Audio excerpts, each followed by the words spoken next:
Şöyle bir anı düşünün. Evde oturuyorsunuz, her şey normal ama bir anda köpeğiniz huzursuzlanmaya başlıyor.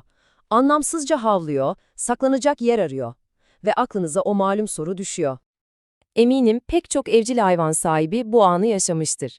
Peki bu içgüdüsel korkunun arkasında bilimsel bir gerçeklik payı var mı? Köpekler gerçekten de depremi önceden hissedebilir mi? Gelin bu konuyu tüm detaylarıyla bir inceleyelim. Yol haritamız oldukça net. Önce en temel kavram yanılgısıyla başlayacağız. Tahmin etmek ve erken uyarı almak aynı şey mi? Sonra bilimin bu konuda ne dediğine bakacağız ve en sonunda bu bilgileri kullanarak tüylü dostlarımızı nasıl daha güvende tutabiliriz ona odaklanacağız. Ve işte konunun en can alıcı noktasıyla başlıyoruz. Çünkü bu iki kelime arasındaki farkı anladığımızda aslında bütün gizem çözülüyor. En baştan net olalım, sorunun cevabı hayır. Mevcut bilimsel veriler, köpeklerin veya başka bir hayvanın depremleri günler, saatler öncesinden öngörebildiğini, yani tahmin edebildiğini desteklemiyor. Ama durun, asıl ilginç kısım da tam olarak burada başlıyor. Bakın, tahmin dediğimiz şey henüz olmamış bir şeyi önceden bilmektir. Mesela, yarın sabah 8'de şu büyüklükte bir deprem olacak demek gibi. Bu, şu anki teknolojiyle imkansız. Erken uyarı ise tamamen farklı. O, çoktan başlamış bir depremin bize ulaşan ilk sinyallerini fark etmektir. İşte köpeklerinki tahmin değil, bu ikinci kategoriye giriyor. Peki, madem geleceği göremiyorlar, o zaman neyi hissediyorlar da bu kadar tuhaf davranıyorlar? Cevap sihirde değil, basit bir fizik kuralında saklı. Bir deprem başladığında yer altından iki tür dalga yayılır. Bunlardan ilki P dalgası, yani birincil dalgadır. Kendisi bir nevi öncü kuvvet gibidir, çok hızlı hareket eder ve ilk o ulaşır. Ve işte bütün mesele burada. Bu hızlı P dalgası o kadar hafiftir ki biz insanlar genellikle onu hissetmeyiz bile. Asıl yıkıcı olan, binaları sallayan ve bizim deprem oluyor dediğimiz sarsıntı, arkadan gelen daha yavaş ama çok daha güçlü S dalgasıdır.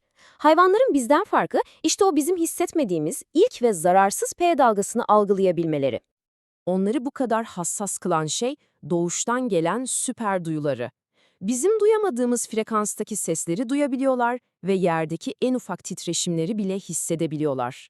Dolayısıyla köpeğinizin o anlamsız görünen huzursuzluğu aslında P dalgasının yarattığı o belli belirsiz titreşime verdiği bir tepki olabilir. Tamam, bilim P dalgasını işaret ediyor, anlaştık. Ama hepimizin duyduğu, hatta belki bizzat yaşadığı o depremden saatler önce kedim çıldırdı ya da köpeğim evi terk etmeye çalıştı gibi hikayeler ne olacak? Bu hikayeler o kadar yaygın ki, bakın ABD Jeoloji Araştırmaları Kurumu gibi son derece ciddi bir kurum bile bu anekdotların varlığını kabul ediyor. Ancak bilim için kişisel bir hikaye, yani anekdot, tek başına bir kanıt değildir. Bilim, tekrarlanabilir ve tutarlı kanıtlar ister. Bilim insanları da bu sorunun peşine düşmüşler tabii.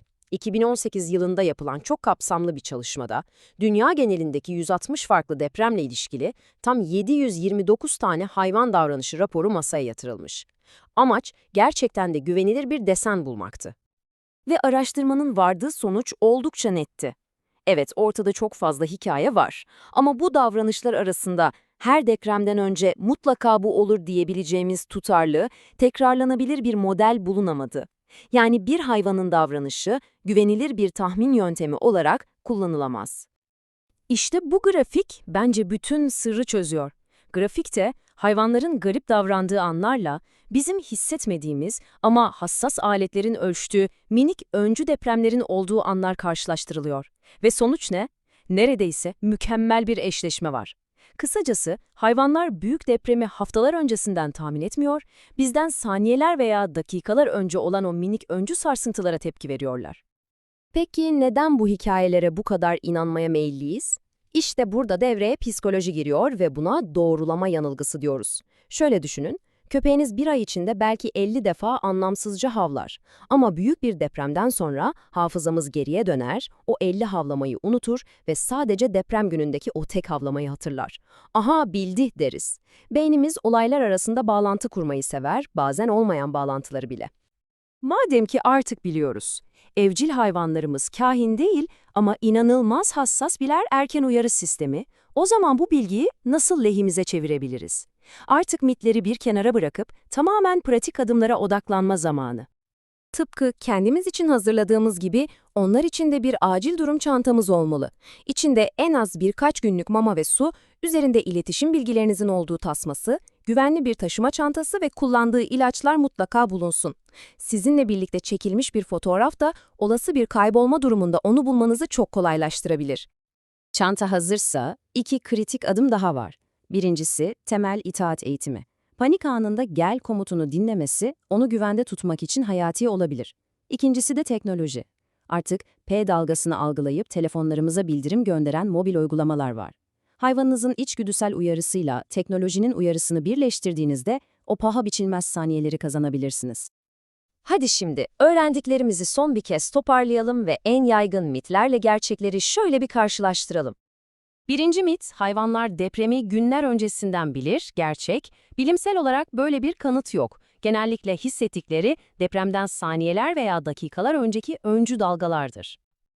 İkinci mit, köpeğim havladı, kesin deprem olacak. Gerçek, belki evet bir P dalgası hissetti ama belki de sadece kapıdan geçen bir kediyi gördü veya duyamadığınız bir ses duydu. Her tuhaf davranışı depreme yormamak gerek.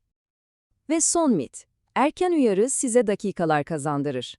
Gerçek, çoğu durumda kazandığımız şey saniyelerdir. Ama unutmayın, çök, kapan, tutun yapmak için o birkaç saniye hayat kurtarır. Özetle, olayı şöyle düşünelim. Evcil hayvanınız bir falcı değil ama ayaklarınızın altında duran hassas, yaşayan bir sismometre. O geleceği görmüyor, sadece şimdiki anı, yani yerin o ilk titreşimini bizden çok daha iyi hissediyor. Ve bu da onu paha biçilmez bir yol arkadaşı yapıyor. Ve bu da bizi günün en önemli sorusuna getiriyor. Diyelim ki köpeğiniz size o birkaç saniyeyi kazandırdı. Siz o saniyelerde ne yapacağınızı biliyor musunuz? Acil durum planınız bu ilk doğal uyarıyı en verimli şekilde kullanmaya hazır mı? Bu sorunun cevabı hazırlık seviyemizi belirleyecek.